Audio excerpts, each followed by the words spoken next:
Le premier lieu, c'est le foyer, et le deuxième lieu, c'est la rue. Or, pour nous, c'est quoi ces deux endroits? C'est les seuls endroits où l'État n'a pas accès à ce qu'on fait. J'ai dit tout à l'heure, il y a un ordre racial, on ne choisit pas ce qu'on fait, où on est, sauf à la maison. Et alors, à la maison, parce que la maison, c'est le cœur d'une communauté, hein, c'est la transmission aussi, c'est la filiation, c'est un lieu de sécurité pour nous, c'est un lieu qui est protégé du racisme. Et alors, quand l'État attaque ça, moi, je pense que il est peut-être traumatisé un peu de l'Algérie. Parce qu'en Algérie, ça devait être perçu, le foyer, comme l'endroit où la résistance, elle se réfléchissait.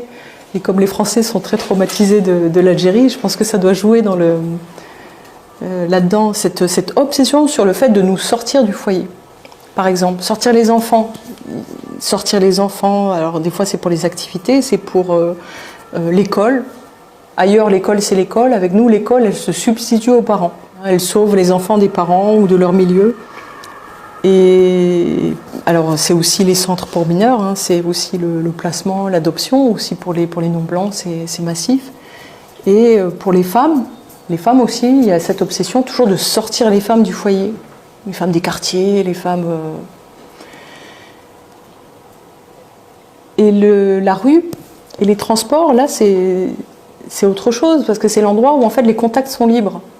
En entreprise, on va souvent avoir des rapports hiérarchiques entre blancs et non-blancs, vu que nous, on va plutôt être en bas de la hiérarchie, et les blancs, ils vont plutôt être en haut de la hiérarchie, mais dans la rue, c'est pas le cas, dans les transports, c'est pas le cas, c'est libre, les relations, elles sont libres, les contacts sont libres, on n'a pas des places prédéfinies. Et la rue, du coup, c'est aussi le lieu de tous les contrôles. Donc l'État essaie déjà de contrôler nos déplacements, nos faits et gestes dans la rue. Il essaie, mais il n'y parvient pas nécessairement. Or, aujourd'hui, avec des choses comme la loi pour punir le harcèlement de rue, la rue, ça commence à être dans notre perception, ça commence à être ça. Et ça donne un prétexte à l'État pour contrôler les hommes non blancs dans cet espace où ils avaient encore une relative liberté. Alors j'en parlerai tout à l'heure, certaines voudraient ajouter, en plus du foyer et des transports, les espaces militants. Et ensuite, dans notre rapport à l'État, il est très différent de celui des féministes. Et je vais prendre l'exemple d'une association qui accueille des femmes victimes de violences à Toulouse. C'est une association qui fait de l'accueil de femmes victimes de violences domestiques. C'est un accueil 2 fois par semaine.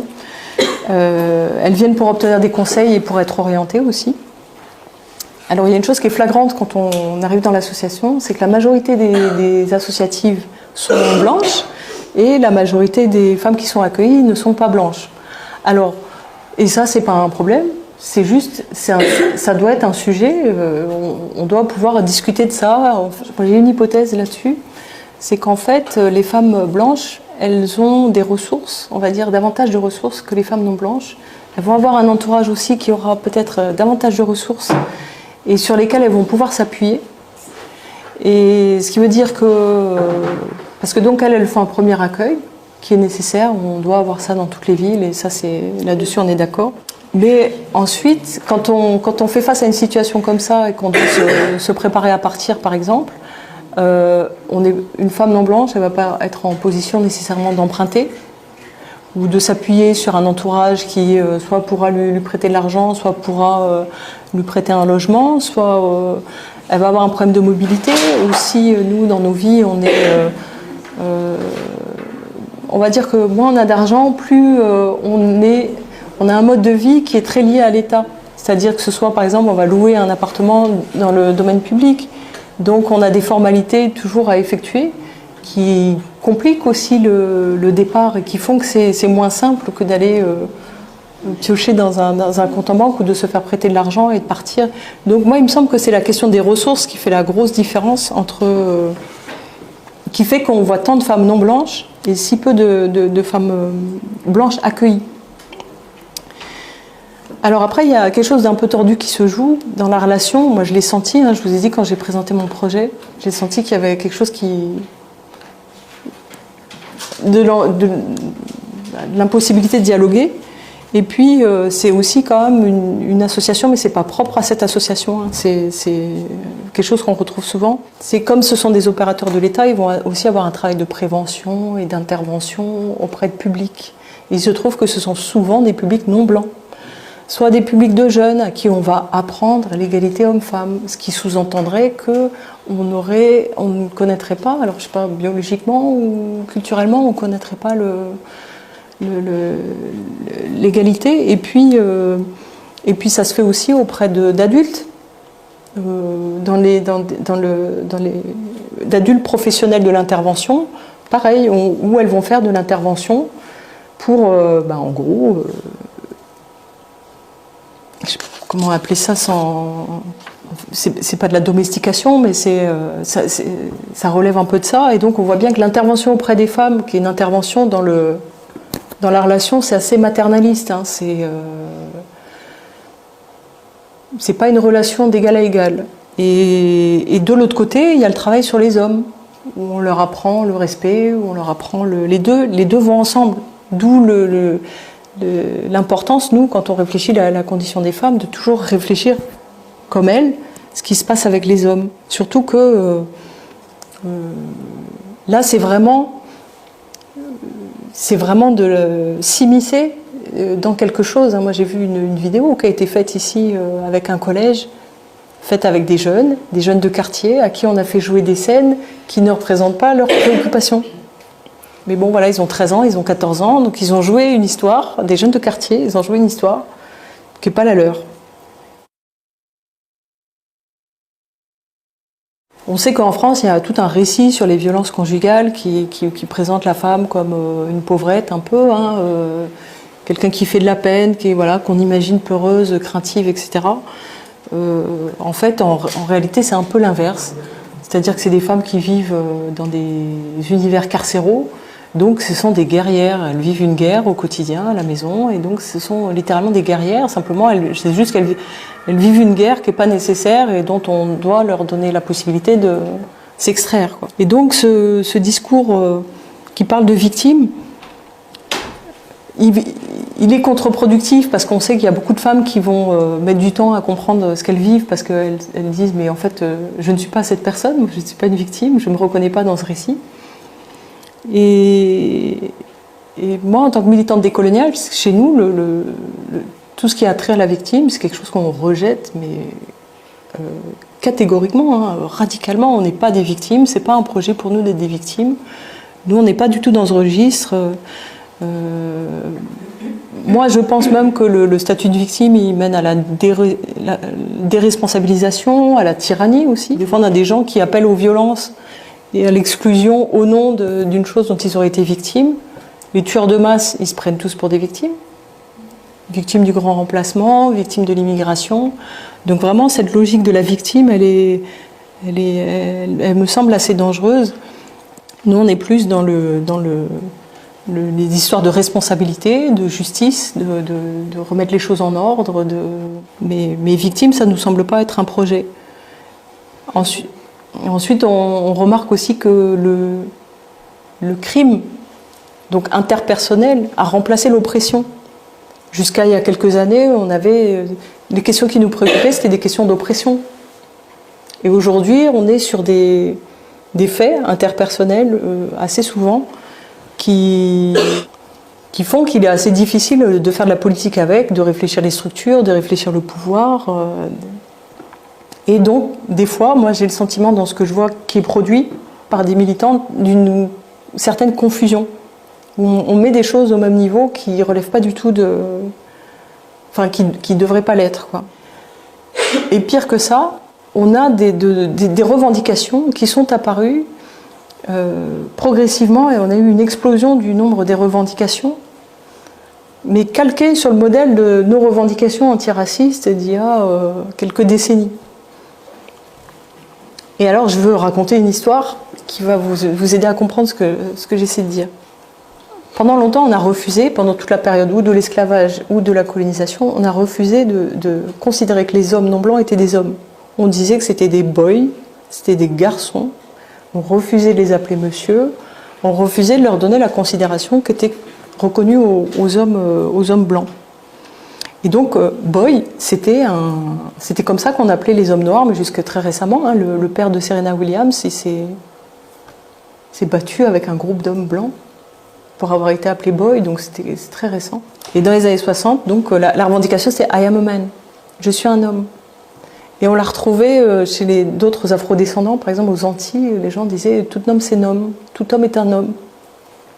Donc la revendication c'était ça, je ne suis pas un objet, comme l'a dit le Code noir, je suis un être humain, je suis un homme. Patrice Lumumba, il en parle aussi. En 1960, il dit « Qui oubliera qu'à un noir on disait tu, non certes comme à un ami, mais parce que le vous honorable était réservé aux seuls blancs. » Et d'ailleurs, en contexte colonial français, c'était le boy qui servait, l'indigène qui servait, on l'appelait le boy. Et le tutoiement, ça existe encore aujourd'hui, on peut être notable à partir du moment, on m'a raconté ça encore il y a peu de temps, quelqu'un dont le père est médecin, assez âgé, hein, donc normalement c'est un respectable, et la police l'a tutoyé. Donc ça existe encore. Donc voilà, il y avait cette revendication-là de dire je suis un être humain. Et dans les années 70, c'est que le féminisme émerge. Il y a quelques femmes noires aux États-Unis qui ont vu que quand on parlait des femmes, on ne parlait pas de leur vie. Donc elles ont commencé à revendiquer que les questions des femmes intègrent leurs problématiques. Et Bell Hooks a écrit ce livre là, que tout le monde connaît, je pense maintenant, Ne suis-je pas une femme? Et donc ça faisait glisser, premier glissement, la revendication désormais c'est être reconnu comme une femme. Mais quel est l'ennemi principal quand on est reconnu comme une femme? L'ennemi principal ce sont les hommes, ou le patriarcat. Donc il y a un glissement, c'est plus le racisme, c'est le patriarcat. Et aujourd'hui, le terme boy réapparaît. C'est une catégorie queer qui dit, c'en est une, hein, et les identifications ont explosé. Et c'est pour ça que je parle de confusion, c'est qu'il y a 20 ans ou 30 ans, notre ennemi principal à nous non-blancs était clair, c'était le racisme. Et aujourd'hui, cette explosion de revendications fait que l'ennemi principal, il est très difficile à distinguer. Alors je voudrais raconter une histoire récente d'une initiative qui était partie d'un bon sentiment, probablement, et qui n'était pas aussi bonne que prévu. C'est la milice anti-viol dans les milieux militants noirs.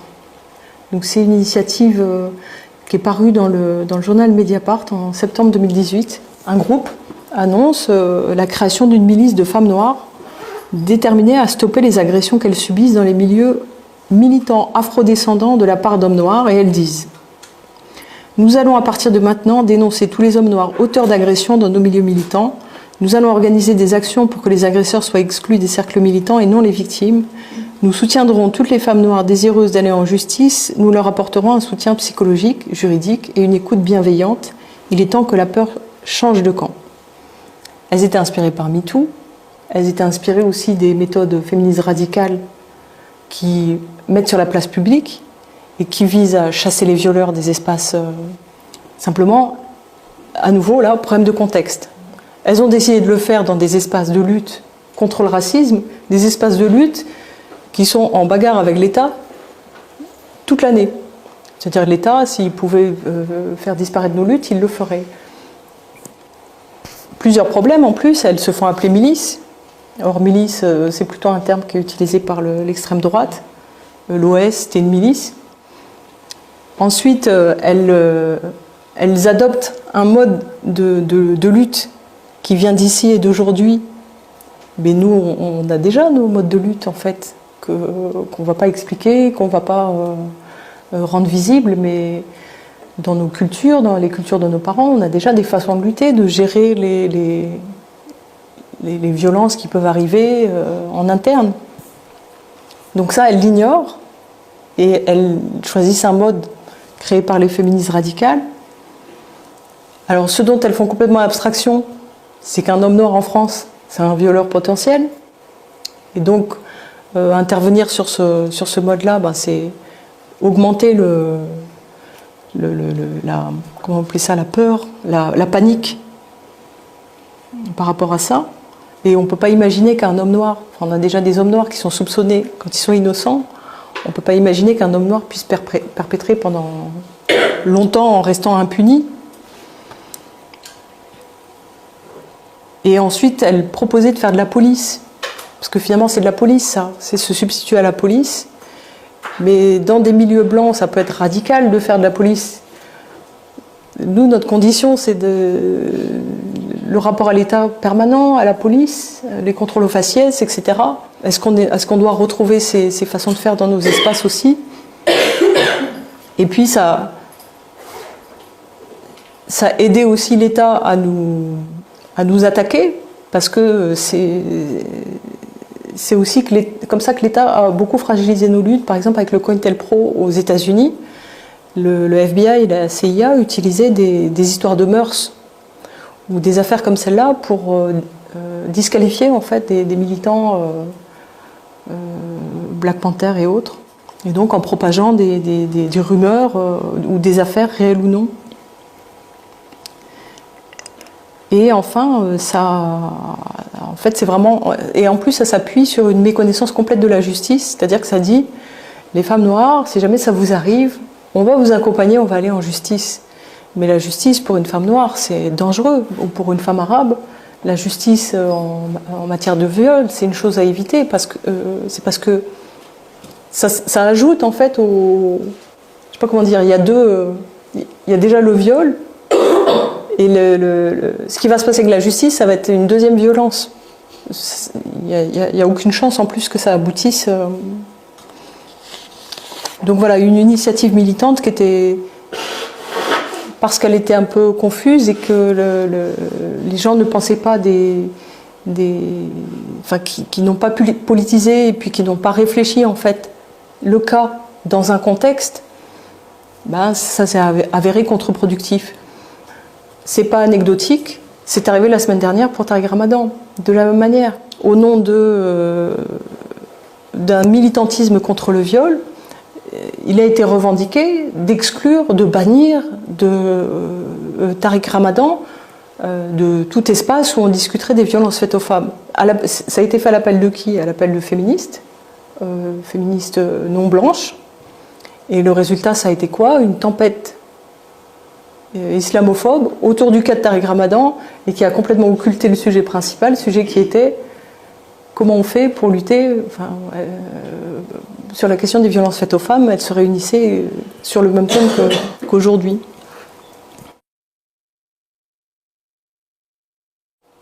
Et donc pour terminer, je voudrais parler des crimes conjugaux plus spécifiquement. On m'a raconté que dans les années 50, en Algérie, quand dans le village on savait qu'un homme brutalisait son épouse, le village cessait de lui parler. Tout le monde dans le village arrêtait de lui parler. Et c'était en fait une pression subtile pour qu'il change son comportement. Mais ce n'était pas un sujet, hein.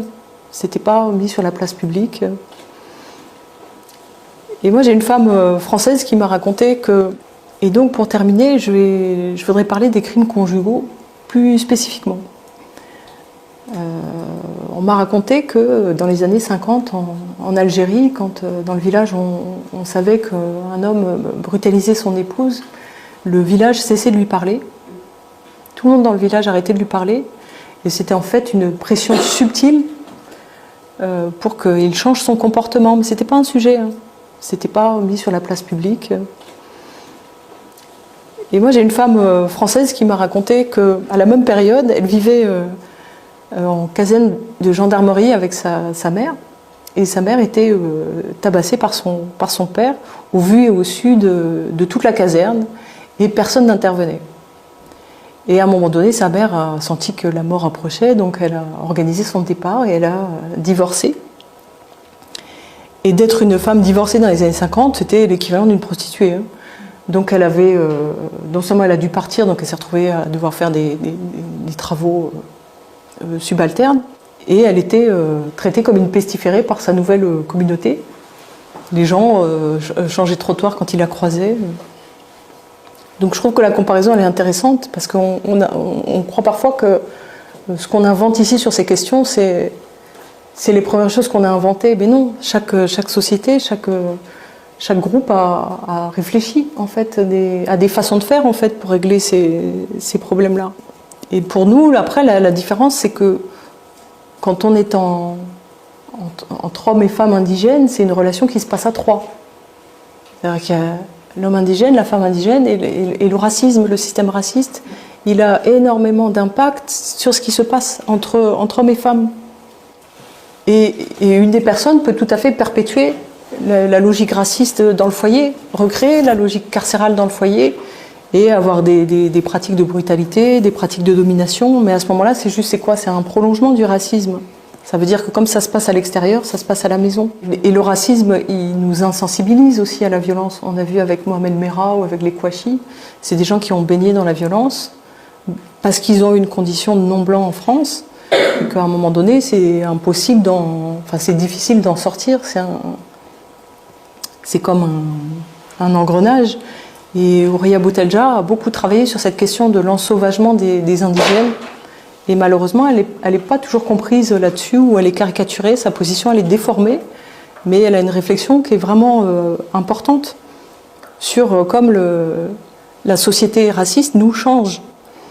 Et à partir du moment où on est contrôlé, on est dominé, on est infériorisé dans la vie quotidienne, c'est ça notre condition sociale, c'est difficile de rentrer chez soi et d'être serein, d'être un père calme, d'être épanoui ou d'être maître de son comportement. Et de la même manière, les gens qui, dans leur pratique professionnelle, comme les policiers ou les militaires ou autres, doivent adhérer en fait à cette logique de domination. Quand ils rentrent à la maison, ils sont encore pris par ça. On sait que parmi les tueurs de femmes, il y a une proportion importante de policiers, par exemple.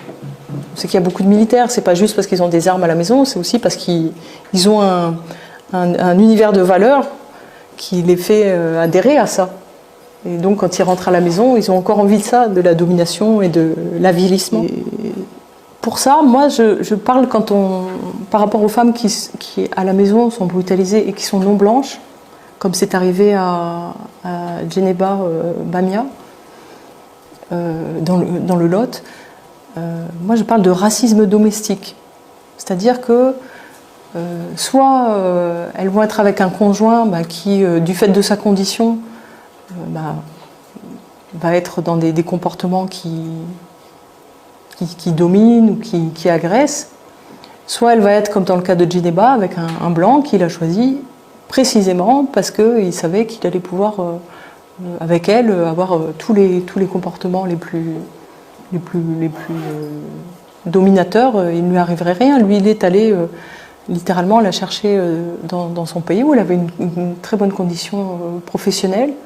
Et il l'a choisie pour ça, pour qu'elle revienne ici, pour qu'il puisse la dominer, l'exploiter. Et d'ailleurs, il y a un documentaire qui est passé il y a pas longtemps qui a raconté son histoire. Alors c'était intéressant parce que elle a fait tout ce qu'il fallait pour que l'État intervienne pour qu'elle ne soit pas tuée par son conjoint. Donc elle a vraiment tout fait dans les règles, elle était très entourée, il y avait beaucoup de monde autour d'elle dans le village qui la soutenait dans sa démarche. Donc là, la justice l'a quand même écoutée par rapport à d'autres femmes. Et quand elle a senti que le danger augmentait, elle a contacté le procureur qui lui a reproché d'encombrer sa boîte mail avec des récits personnels en disant si tout le monde faisait ça. Et l'entourage ne comprenait pas l'inaction de la justice, mais l'inaction de la justice, elle est liée à son statut de femme noire. Donc on tourne en boucle, quoi, en fait. Donc voilà, finalement, nous, c'est pas, quand ça arrive, c'est pas des violences domestiques, c'est du racisme domestique. Il y a le racisme qui facilite, et puis il a aussi un impact sur ce qui va se jouer. Et du coup, c'est pas forcément, ça va pas forcément suivre la division homme-femme. Il peut y avoir je veux dire, une femme blanche, elle peut tout à fait, comme j'ai montré tout à l'heure dans le Uber, Elle peut tout à fait exploiter le racisme de la société pour, de la part, je sais pas, d'un conjoint, le menacer, enfin profiter du racisme en fait pour qu'il n'ait pas la garde des enfants ou pour qu'il ça suit pas du tout la même logique femme-homme que pour les blancs. Mais en tout cas, c'est ce qui fait qu'une partie des agresseurs quand même vont choisir des femmes non blanches parce que ça va leur assurer quand même, ça va leur assurer deux choses en fait. Un, l'impunité, et puis la deuxième chose, c'est ce que je disais tout à l'heure, le statut que ça donne en fait. De dominer une femme arabe, de dominer une femme noire, ça donne un statut. Ça élève un peu le statut. Le mari de Djeneba, c'était un petit blanc très pauvre, hein, en milieu rural. Et quand elles vont devoir quitter un conjoint qui les met en danger, elles vont avoir à faire face à des obstacles qui sont incomparables par rapport à ceux d'une femme blanche, matériels d'abord, mais aussi dans la façon dont les institutions elles vont les recevoir. Et donc du coup c'est pour ça que par rapport à leurs conditions, je pense qu'il faudrait non pas en faire comme c'est arrivé avec Maria Makalo quand elle est décédée je crois que c'était il y a un peu plus d'1 an.